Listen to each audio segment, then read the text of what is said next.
어느 정도 빨리 삼성전자 올라오고 하이닉스 올라오려면 시장을 기존에 끌었던 종목들이 21선 위로 좀 올라와야 된다고 생각합니다. 코스피부터 볼게요, 대표님. 그런데 여기서 돌리기 위한 전제 조건이 뭐냐면은 또 말씀을 드리지만 외국인 선물입니다, 선물. 약간은 1월 초부터 2월 그 13일 발표 그 전까지는 뭐라 그럴까 이런 기계적인 수급이 들어오는 시즌이다라고 봐요. 웬만한 아이돌들이 컴백 일정이 예정되어 있으니 지금 아직까지 그 시장에서 움직이지도 않았고 그런 상황에서 렌터주를 보는 건 어떨까?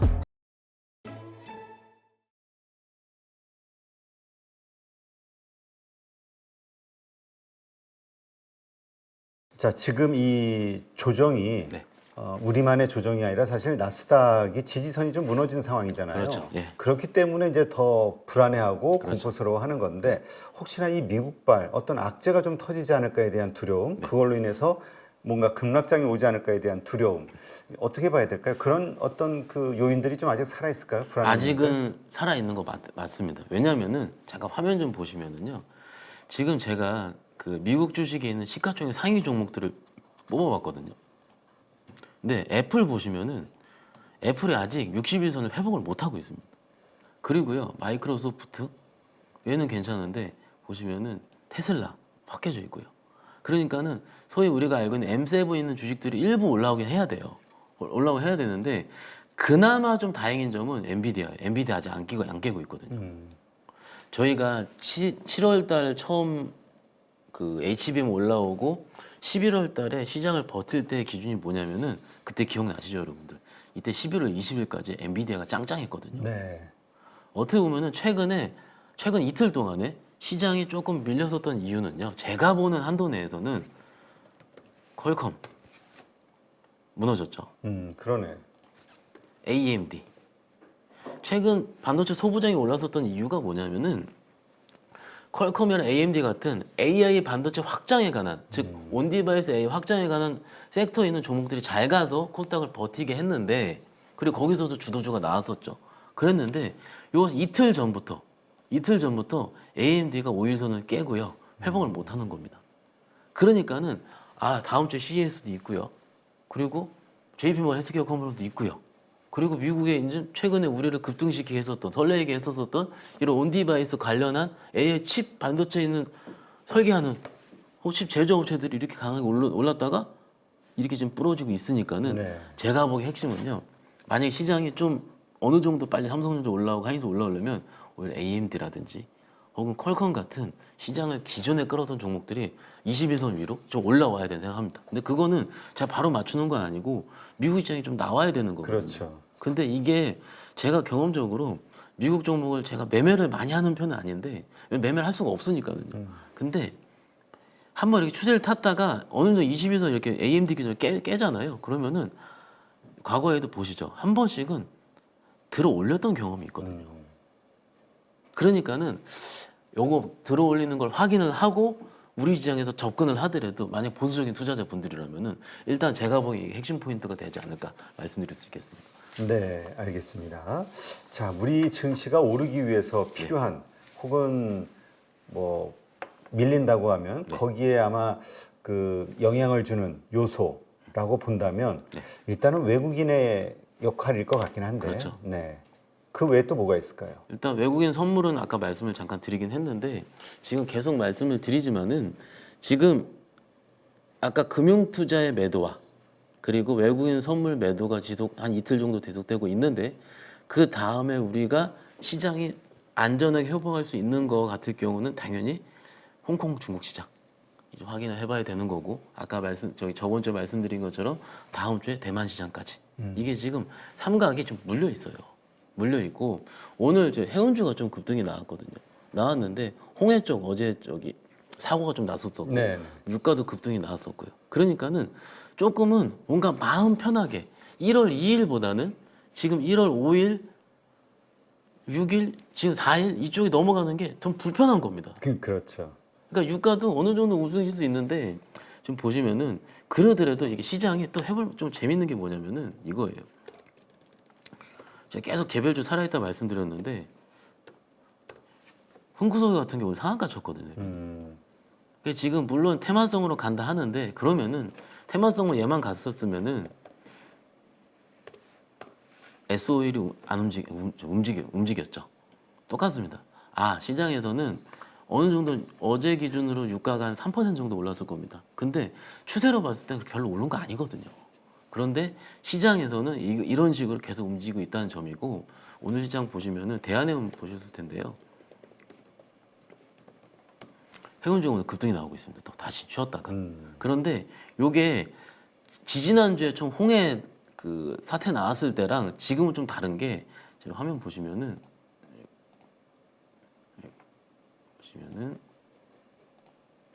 상하이 컨테이너 운임지수 SCFI가 지금 가파르게 오르고 있거든요. 지금.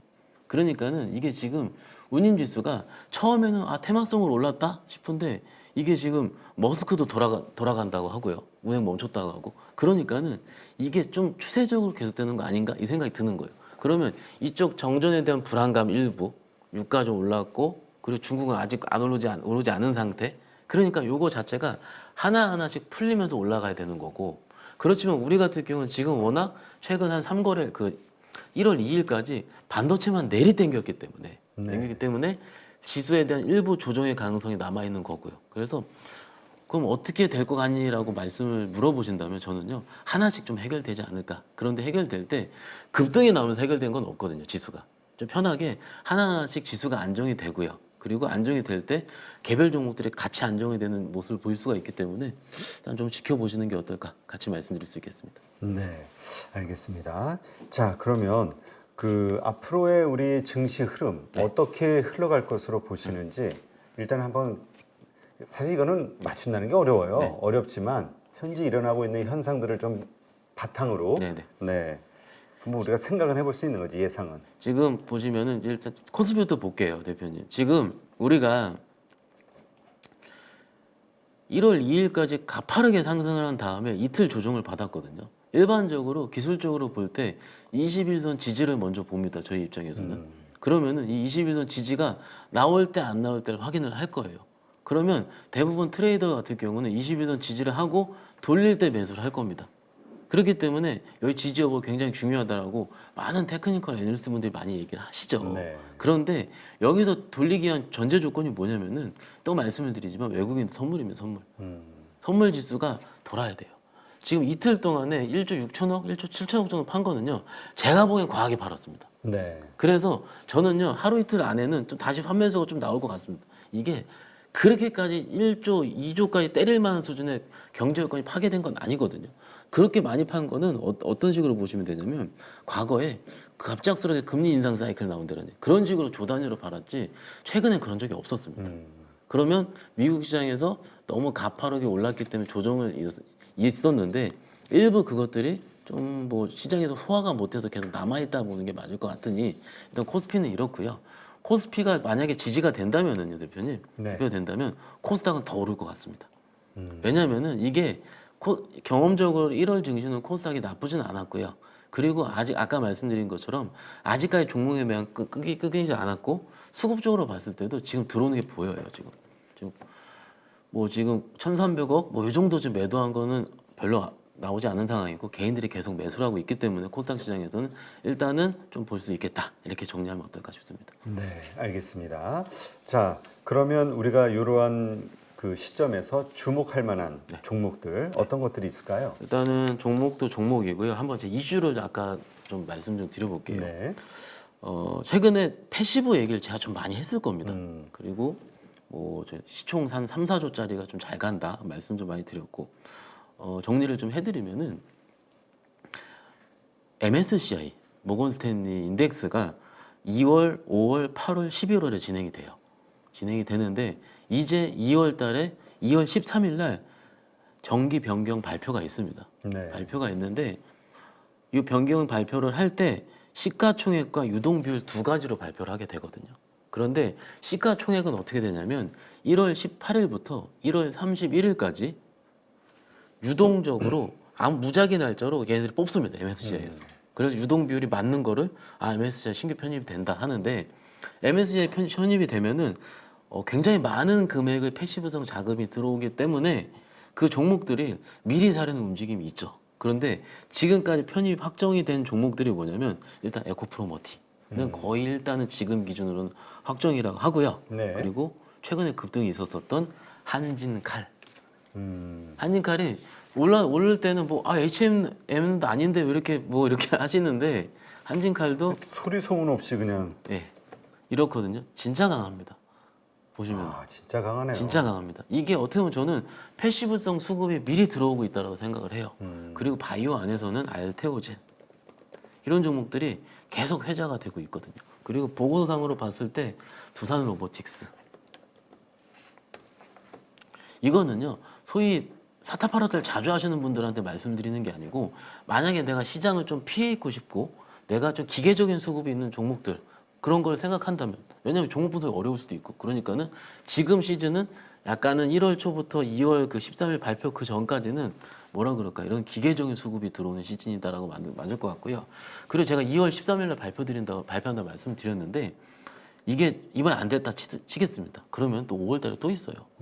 그런데 그 5월 달에 좀 예정이 되어 있는 것들이 3조에서 4조 있는 것들이 좀 있습니다. 그래서 그런 것들을 좀 보시는 게 어때요? 그게 하나 시스템도 그래요, 또 대표님. 그러니까는 이런 식의 아이디어가 5월 달까지 발동될 수 있다라는 부분이고 저는 패시브만 일단 지금 말씀을 드리겠습니다. 왜냐면은 그냥 개별로 봤을 때는 이해가 하나도 안 돼요.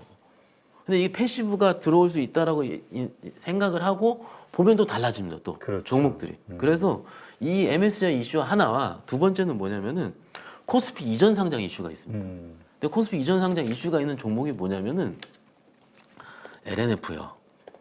진짜 강해요 요새. LNF 그리고 HLB 일단 이슈가 있습니다. 그리고 뭐 셀트리온은 우리 다 아시니까 셀트리온 제약이죠, 그죠? 오늘 좀 급락이 좀 나오기도 했지만 이런 식으로 제약 이런 식으로 좀 뭐냐면은 소위 회사의 내용, 회사의 밸류를 보면 어렵습니다. 그런데 이런 식으로 패시브성 수급이 들어올 수 있다라고 생각하면은 달라지는데 또 거기서 파생되는 게 포스코 DX까지 이런 종목들이 지금 그 안에 꾸러미들에 들어 있을 거예요. 그러면은 우리 가족분들 입장에서도 처음에 저도 기억은 납니다. 작년에 포스코 DX 이렇게 올라올 때 있잖아요. 저도 그랬습니다. 포스코 ICT 말 안 된다고 제가 막 그랬었습니다. 그런데 어찌됐든 이 정도의 시총이 올라온 상황에서 포스코 그룹의 힘을 얻어 올라온 상황에서 어쨌든 코스피 200 편입에 대한 이슈 이거 들어 있으니 참고로 이런 종목들은 그 섹터 내에서 어느 정도 편입 비율이 들어가게 되고 곱하기 추종하는 자금이 돼요. 그러면은 그 종목들마다 어느 정도 수급이 예상되는지가 나오거든요. 그러니까 종목마다 다 달라요. 그러니까 그것들을 계산하고 들어오기 때문에 일단 이런 리스트 안에서 이런 거 어떻게 찾아볼 수 있냐면은 저희가 뭐 레포트 많이 찾아보실 수 있을 겁니다, 여러분들. 그래서 MSCI라 치시고 레포트 검색하실 수 있어요. 그러면은 주스화도 많이 되어 있고요. 그러니까 거기서 예상되는 수급에 대한 금액까지 좀 보신다면은 일단 첫 번째 아이디어는 어떨까 말씀드릴 수 있겠습니다. 네, 알겠습니다. 자, 그 다음에 엔터주 얘기도 한번 좀 해볼까요? 그러니까 이제 소위 이제 반도체 너무 어렵다 이거죠 지금. 그리고 아니 조정을 좀 많이 받았어요. 엔터주도 사실 우리가 불과 몇 개월까지만 해도 한국의 새로운 성장 맞아요. 동력이라고 맞아요. 막 우리가 얘기했던 게 맞아요. 기억이 나는데 맞아요. 고점에서 쭉 하락하면서 그냥 소리 소문 없이 우리가 싹 사그라들었거든요. 근데 뭐 제가 항상 말씀을 드리는 거지만 우리 아이돌의 인기가 어디 갔나요? 그냥 앨범 판매량이 한번 11월 초에 꺾였다가 네. 실적 발표 시즌이 아직 남았기 때문에 그리고 최근 2주 전에 말씀드린 거 기억을 해보시면 이제 그런 게 있을 겁니다. 이제 4분기 실적은 잘 나올 것 같다. 콘서트라든지. 그래서 기대되는 시즌이 1월 정도 넘어가면 될 것 같다. 제가 그래서 지금 말씀을 드리는 겁니다. 그런데 최근 자료를 기사를 좀 보니까는 이런 기사가 있더라고요. 엔터 4사 1분기 컴백 일정 기사가 나왔더라고요. 뭐냐면은 JYP에서는 있지, 엠믹스, 트와이스 이게 다 1분기 발표. 네. 있지 기준으로 1월 8일, 엠믹스 기준 1월 15일. 그러면은 신규 아이돌이 컴백이 시작되는 시기 이게 아마 스타트를 끊지 않을까.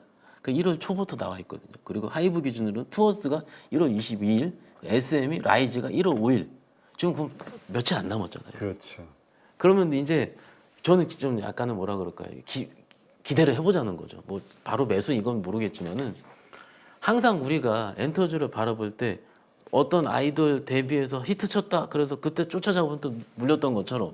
그러면 지금 1월 초에는 엔더 3, 4달에 웬만한 아이돌들이 컴백 일정이 예정되어 있으니 그러면은 지금 아직까지 그 시장에서 움직이지도 않았고 그런 상황에서 엔터주를 보는 건 어떨까? 그리고 제가 기존에 레포트 소개해드린 것처럼 4분기 실적도 괜찮다고 하니까 그리고 조정도 받았어요. 100%는 없습니다 주식에. 그렇지만은 조금 이런 하나 실적 측면 그리고 일정 측면 여기 조금 아쉬운 게 콘서트 좀 일정만 나왔으면 제가 왔다 할 것 같은데 2월 달부터 하겠죠 이제. 근데 콘서트는 아직 제가 자료를 못 봤고요 아직은. 그러면은 이런 식으로 좀 꾸러미 안에서 여러 가지 좀 생각을 해보시는 것도 제가 낫지 않을까 말씀드릴 수 있겠습니다. 엔터주 그때 우리 한참 핫했을 때는 대장주가 이제 JYP였는데 맞아요. 예. 지금도 그거는 뭐 변함이 없나요? 일단 오늘도 움직인 건 JYP가 제일 빨리 움직였고요. 그리고 지금 이제 안타까운 게 이제 블랙핑크 때문에 YG. YG가 좀 약간은 주도적성에서 탈락돼 있죠. 그런데 상당분요 제가 현장에서 YG만 합니다. 그런데 YG는 솔직히 말씀드리면은 하이브 사례랑 똑같이 보시면 돼. 2년 전에 방탄이 다 올라갔거든요. 근데 방탄이 처음에 기습적으로 시장 예상가 없이 제가 한 여름이었던 걸로 기억을 하는데 저도 전화를 받았거든요. 제 마트에서 쇼핑하고 있는데 고객이 전화 오셨어요 저한테. 이제 그게 무슨 일이 놀래서 저도 못 봤었어요. 그러니까 기습적으로 나왔는데 결국 주가 다 올라왔었거든요. 군대 가는 거. 네 맞아요. 그 군대를 간다는 게 아니고 그때 우리가 뭐 매너리즘에 빠져 있다 그래서 각자 할 것 같다 뭐 이런 식의 그냥 그들끼리 약간 영상이 나왔었는데 그때부터 하락이 크게 시작됐거든요. 근데 그 각 회사별로 그렇게 일정을 잡을 때 우리가 그 YG를 만약에 이제 걱정을 하는 거는 블랙핑크 매출이 다다 뭐 80%다 70%다 이러지 않습니까? 그렇죠. 그렇게 하는데 다른 아이돌도 있으니까는 그래서 그게 물론 일부 감익은 될 수 있습니다. 2024년도 감익은 일부 있을 수 있어요. 그런데 지금은요 블랙핑크가 완전히 사라지는 거 사라져서 아예 각자 활동을 하는데 불확실성. 왜냐면은 그들의 각자 활동이 이익을 얼마만큼 꽂히는지가 어떨까요? 계산이 안 되는 시기입니다. 계산이 안 되니까 급락이 나왔던 거죠. 근데 만약에 그들의 이익과 새로운 신규 아이돌의 앨범 판매량이 계산이 되는 시기가 올 때 그럼 다시 반등이 올 거거든요. 그러면은 저는 이제 그쪽을 좀 기다려야 된다고 말씀을 드리고 있어요. 네. 그러니까 똑같이 지금은 많이 빠져 있는 건 YG, 차트 거종은 JYP, 그리고 꾸준한 건 하이브 이러지 않습니까? 그렇죠. 이렇게 하는데 거기서도 우리 가족분들도 성향을 보셨으면 어떨까 싶어요. 나는 좀 주도성이다.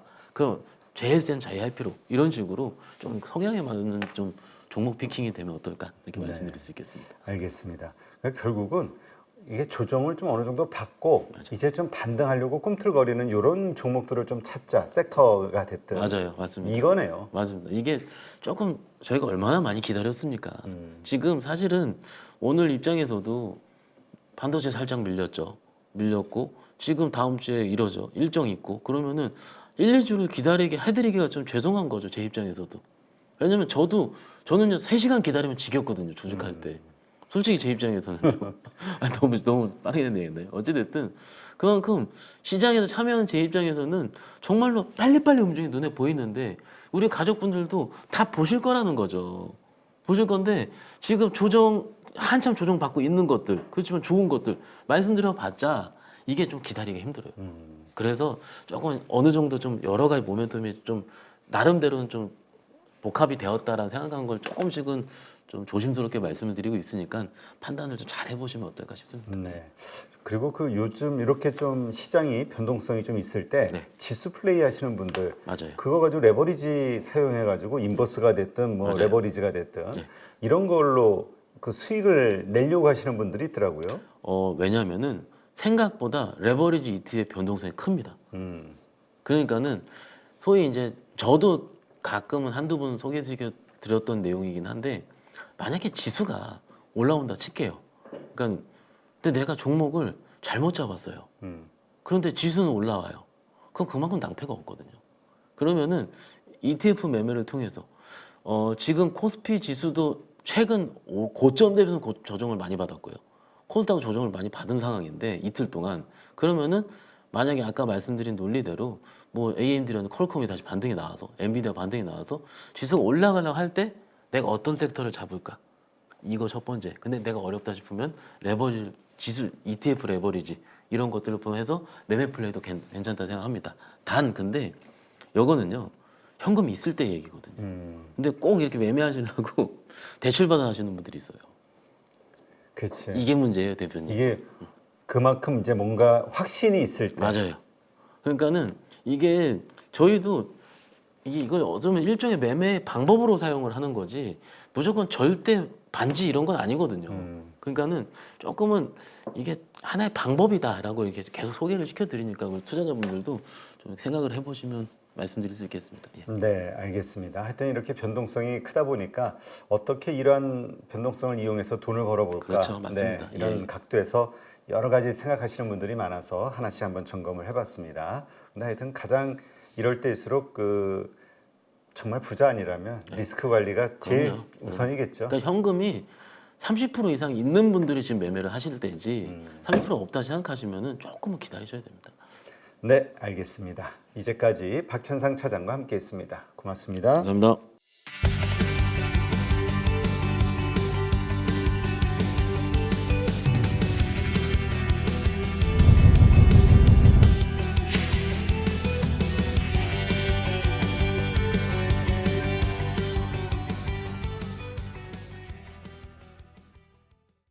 이번에 저 대입장 선생님 집중 단기 매매 스터디를 개설하신다 이렇게 말씀을 들었는데 이게 뭡니까? 올해 1초에 소수 인원으로 단기 트레이딩 과정을 했는데 그 이후에 많은 사람들이 또 언제 하냐고 또 언제 또 이런 프로그램이 있나고 문의도 많이 들어오고 그래서 이번에 한번 주로 개인 투자자들이 사실은 단기 매매를 의외로 많이 합니다. 중단기를 사실 해야 되는데 네. 이양 단기 매매를 한다면은 보통 개인 투자자들이 단기 매매를 체계적으로 교육을 받지 않고 하다 보니까 유치원생이 대학생하고 싸움하는 거 똑같죠. 그래서 보통 단기 매매를 하다 보면은 한 95%, 98% 정도는 손실이 나기 때문에 저는 이제 단기 매매를 한 20몇 년 꾸준하게 했기 때문에 저 노하우를 전달해 주면은 성률이 한 80%, 70% 정도 해서 꾸준하게 수익 모델을 만드는 것을 목적으로 하고 있고 개인 투자자는 또 반토막, 또 4분 1토막 자, 그런 분들을 위해서 그 돈으로 내 원금을 찾아오자 모토로 있는 돈으로 원금 찾고 돈 벌자 이런 모토로 지금 할 예정입니다. 자, 그러면 그 라이브 수업을 통해서도 자신이 이해하고 있는 게 맞는지 틀리는지 이런 것들에 대해서 이렇게 타점을 잡아주거나 하는 이런 일들이 가능한 건가요? 그렇죠. 왜냐하면은 많은 사람들이 밴더를 통해서 자기 매매를 올리잖아요. 그러면은 자기 손실 나는 사람들이 비슷한 자리의 손실, 수익 나는 자리는 비슷한 자리의 수익. 자, 그래서 그런 것을 통해서 빠르게 수익 모델을 만들 수도 있고 또 제가 또 라이브 할 때 자세히 이렇게 설명하기 때문에 계속 매매를 하다 보면은 작은 돈으로 꾸준히 하다 보면은 교육 한 10조 정도 마치면은 홀로 수익이 가능하지 않겠나. 내 있는 돈으로 원금을 찾아올 수 있다 그렇게 생각합니다. 근데 10주 안에 이 초보자들도 지금 말씀하시는 그런 기법 그리고 돈을 벌 수 있는 그 실력 키우는 게 가능할까요? 이제 저는 항상 할 때는 소액을 합니다. 10주 동안. 예를 들어 10만 원, 또 수익 난다면 한 100만 원 정도 하라 하는데 보통 교육 과정에서 수익 모델을 만드는데 자기 환경에 맞게 그리고 자기 또 성격에 맞게 한두 가지 기법을 선택해서 반복적으로 하면은 결과가 굉장히 좋게 나옵니다. 모든 기법을 할 수는 없죠. 대입장이 공매도 기법, 종가 매매, 시초가 매매, 자사주를 이용한 매매, 공매 다양하게 하지만은 그것을 자기 환경에 자기 원금에 맞게 선택해서 한 10주 동안 한두 가지 기법을 반복하면은 결과가 굉장히 좋게 나옵니다. 정말 이렇게 장담하시는 것처럼 그 돈을 잃으셨던 분들이 주식으로 다시 그 원금 회복하는 게 그 대입장 선생님의 기법을 배우고 실력을 키운다면 가능할까요? 앞에 교육생 몇 명 중은 내 원금 한 10배 정도 번 사람도 있습니다. 그래서 워낙 대입장 기법 자체가 단순하다 보니까 시장에서 그것이 통한다면 계속 통할 가능성이 많죠. 그래서 조금 원금만 올라간다 보면 특히 단기 매매는 회전율이 좋기 때문에 빠른 시일 내에 수익 모델을 만들 수 있고 수익 모델을 만든다면 원금을 찾아올 수 있다 봅니다. 네, 감사합니다. 감사합니다.